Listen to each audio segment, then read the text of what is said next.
Welcome to our channel. నమస్కారం. నిన్న ED రైడ్లు జరిగిన సందర్భంగా విజయసాయిరెడ్డి చేసిన వ్యాఖ్యలు, కిల్లర్స్తో రాజకీయాలు చేసిన కర్మ దాపురించిందంటూ చంద్రబాబు నాయుడు గారు చేసిన వ్యాఖ్యల మీద విశ్లేషించడానికి మంతపడుతున్నారు రాజకీయ సామాజిక విశ్లేషకులు అంకమరారు. వారిని మనం విశ్లేషణ చేసుకుందాం. నమస్తే సార్.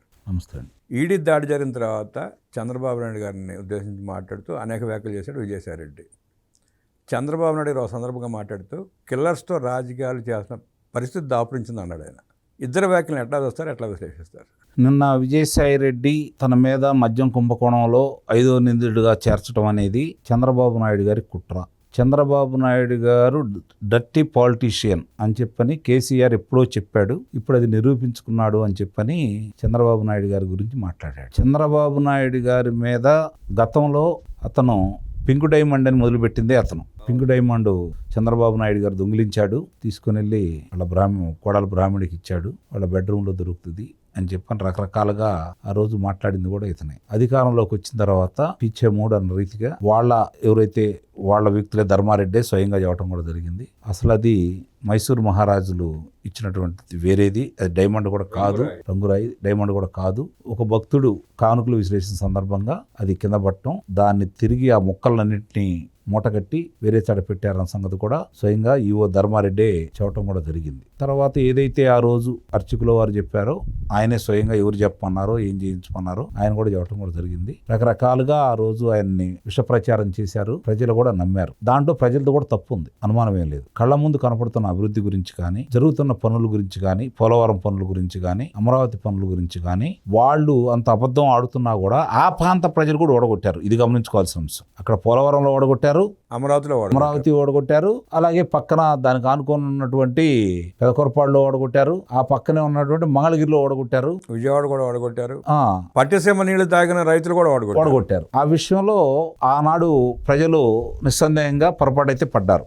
దానికి మూల్యం ప్రజలే చెల్లించుకున్నారు. చంద్రబాబు నాయుడు గారికి పోయిందేం లేదు. ఆనాడే ఇష్టారీతిగా మాట్లాడాడు, అధికారంలోకి వచ్చాడు, జగన్మోహన్ రెడ్డి ముఖ్యమంత్రిని చేయాలనుకున్నాడు, ఢిల్లీ మైత్రి బంధాన్ని విడగొట్టడంలో విజయవంతంగా తన పాత్రను తాను పోషించాడు. జగన్మోహన్ రెడ్డి ముఖ్యమంత్రి అయ్యాడు. ముఖ్యమంత్రి అయిన తర్వాత కానీ జగన్మోహన్ రెడ్డి ఇంట్లోంచి ఏ విధంగా అతన్ని బయటకు పంపించడానికి ప్రయత్నం చేశారో అవమానకరమైన రీతిలో బయటికి వెళ్ళాడని చెప్పి ప్రచారం అయితే జరిగింది. అది నిజమని నేనైతే భావించట్లేదు. ప్రచారం జరిగిన మాట వాస్తవమే. అతను ఈరోజు ఈ 5వ ముద్దాయిగా ఉన్నటువంటి అతని మీద అతనితో పాటు ధనంజయ రెడ్డి, కృష్ణమోహన్ రెడ్డి, చెవిరెడ్డి భాస్కర్ రెడ్డి, వాసుదేవరెడ్డి వీళ్ళందరికీ సంబంధించి ఈడీ వాళ్ళు నిన్న సోదాలు నిర్వహించారు. ఈడీ ఎంటర్ అయింది అంటే నాకేం సంబంధం లేదు, చంద్రబాబు నాయుడు గారు నన్ను కావాలని ఇరికించారు, చంద్రబాబు నాయుడు గారు మీరు 80వ సంవత్సరంలోకి అడుగు పెడుతున్నారు, ఇంకెన్నాళ్ళు ఈ భూమి మీద ఉంటారు, మీకు ఒక్కగానొక్క కొడుకు, నెలకి 5,000 కోట్ల రూపాయలు సంపాదిస్తున్నారు, ఏం చేసుకుంటారు అని చెప్పని చాలా చాలా పెద్ద పెద్ద మాటలు మాట్లాడాడు. చాలా పెద్ద పెద్ద మాటలు మాట్లాడాడు. ఈయనకి ఒక్కడు కూడా ఉన్నట్లేరు కదా సార్.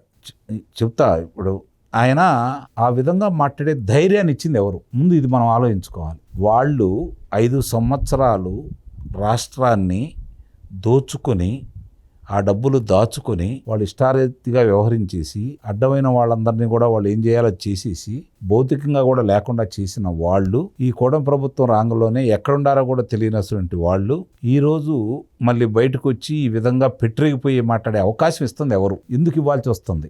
నిన్న మాట్లాడాడు అతను. దీని మీద ఇంతవరకు అతని మీద చర్యలు తీసుకోమని కానీ, ఒక ముఖ్యమంత్రి గురించి ఈ విధంగా మాట్లాడిన దాంట్లో కానీ, ఈడీ వాళ్ళ దానికి ముఖ్యమంత్రికి సంబంధం ఏముందని కానీ, ఎందుకు తెలుగుదేశం పార్టీ శ్రేణులు కావచ్చు, తెలుగుదేశం పార్టీ నాయకులు కావచ్చు, చంద్రబాబు నాయుడు గారు కావచ్చు, లోకేష్ బాబు గారు కావచ్చు, ఎందుకు అతని మీద కేసు పెట్టలేదు?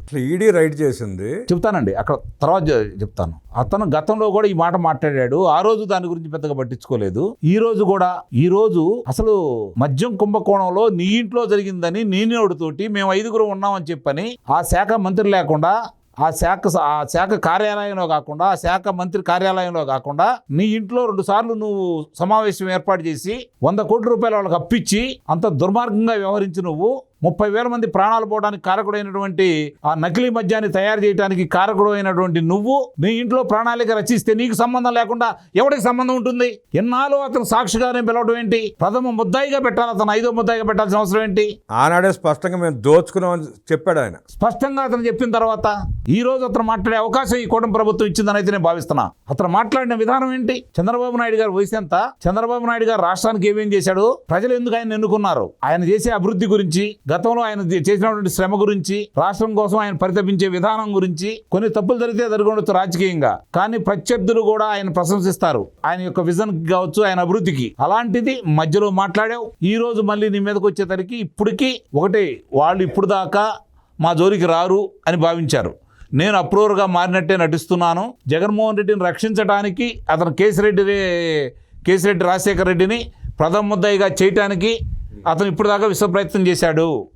రాజకీయంగా నేను రాజకీయాలకు దూరంగా ఉన్నానని చెప్పని వ్యవసాయదారుడు ముసుగులో తప్పించుకోవడానికి కేసిరెడ్డి రాజశేఖర రెడ్డి ఒక్కనే ఇరికించడానికి, మిగిలిన వాళ్ళకి సంబంధం లేదని చెప్పడానికి ప్రయత్నం చేశాడు. అతని ప్రయత్నాలు ఈ రోజు విఫలమైనవి. అతని ప్రయత్నాలు ఈ రోజు ఎదురు తగిలినాయి. కాబట్టి ఈ రోజు ఈడీ వచ్చి తన పని తాను చేసుకుపోతా ఉంది. సహజంగా నాకు తెలిసినంత వరకు ఈడీ ఎంటర్ అయింది అంటే విషయం లేకుండా ఇప్పుడు ఈడీ ఎంటర్ కాదు. సాక్ష్యాలు లేకుండా రారుగాళ్ళు. ఈడీ ఎంటర్ అయిందంటే కేడీలకి బేడీలు పడ్డట్టే. అందుట్లో ఎలాంటి సందేహం కూడా ఏం లేదు. మీరు నేను పలానాళ్ళు దోచుకున్నారని ఈడీకి లెటర్ రాస్తే వాళ్ళు రారు, పరిశీలిస్తారు. సాక్ష్యాధారాలు ఏమాత్రం ఉండే ఇందుట్లో మనం వెళ్ళిన తర్వాత భంగపాటు కలగకుండా ఉండాలి అంటే ప్రాథమికంగా ఉన్న ఆధారాలు ఏంటి పరిశీలన చేసి నిర్ధారణకు వచ్చిన తర్వాత మనం వెళ్ళి సోదాలు చేయొచ్చు చెప్పి చేస్తారు. ఈ రోజు నువ్వు ఆటరు కాబట్టి జగన్మోహన్ రెడ్డికి రాష్ట్ర సంపదను ఏ విధంగా దోచిపెట్టాలో దోచిపెట్టినాడు కాబట్టి అందుట్లో నువ్వు తినాల్సింది నువ్వు తిని నీ వాళ్ళకి పెట్టేసి వాళ్ళు దోచుకుందాం కాకుండా మిగిలిన మెతుకులు నువ్వు వేరుకొని తిన్నావు కాబట్టి వాటి గురించి తప్పించుకోవడానికి నువ్వు సాక్ష్యాధారాలు లేకుండా చేసుకోగల సమర్థుడు కాబట్టి ఈ రోజు నీ ఇంట్లో సాక్ష్యాధారాలు ఏమీ లేవు అని చెప్పి నువ్వు విర్రవికి పోతున్నావేమో. కానీ ఈ ఒక్కటి చాలు, నువ్వు మాట్లాడిన దానికి నా ఇంట్లోనే ఈ పాలసీ తయారైందని చెప్పిన దానికి అది ఒక్కటి చాలు. నీ ఇంట్లో జరగాల్సిన అవసరం ఏంటి? అది ఒక్కటి చాలు. 100 కోట్లు అప్పు ఇప్పించాలని చెప్పాడు. ఇప్పించాడు కదా, 100 కోట్ల రూపాయలు అప్పు కూడా ఇప్పించాలని చెప్పాడు కదా. ఈ రోజు నీకు ఉప్పంది ఉంటుంది నిస్సందేహంగా, అందుట్లో అనుమానమే లేదు. ఇవన్నీ చాలా రాజశేఖర బాబు నేతృత్వంలో ఈ మద్యం కుంభకోణానికి సంబంధించి విచారణ దర్యాప్తు అద్భుతంగా జరుగుతుందని చెప్పని ఒక్కోటి వస్తున్నాయి. కాబట్టి ఇప్పుడు నీ తలుపు తట్టింది.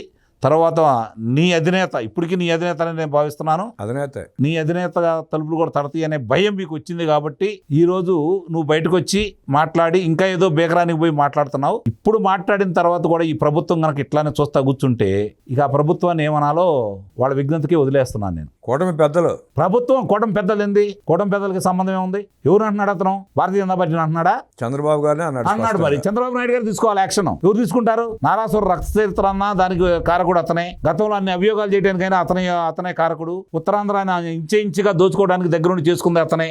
న్యాయస్థానమే చెప్పింది కదా వాళ్ళ కుమార్తె కట్టడాలను కూల్చేయమని చెప్పని, దాని మీద చర్యలు తీసుకోమని చెప్పని. అందుకే కదా అతను ఆ విధంగా మాట్లాడగలుగుతున్నాడు.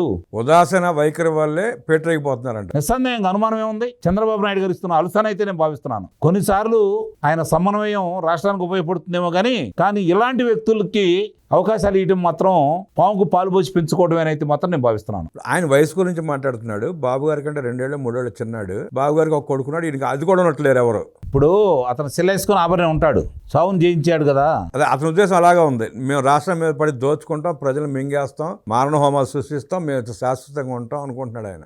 ఇప్పుడు మీరు చంద్రబాబు నాయుడు గారు అన్నమాట క్రిమినల్స్ తోటి రాజకీయం చేయడం అంటే, క్రిమినల్స్ని బజార్లో ఎందుకంటే పెడుతున్నారు మీరు అసలు క్రిమినల్స్ అనే హక్కు మీకు ఏడుంది? క్రిమినల్స్ మీద మీరు ఎందుకు చర్యలు తీసుకోవట్లేదు? ముందు చర్యలు తీసుకోండి సార్, మాటలకు ఎందుకు పరిమితం?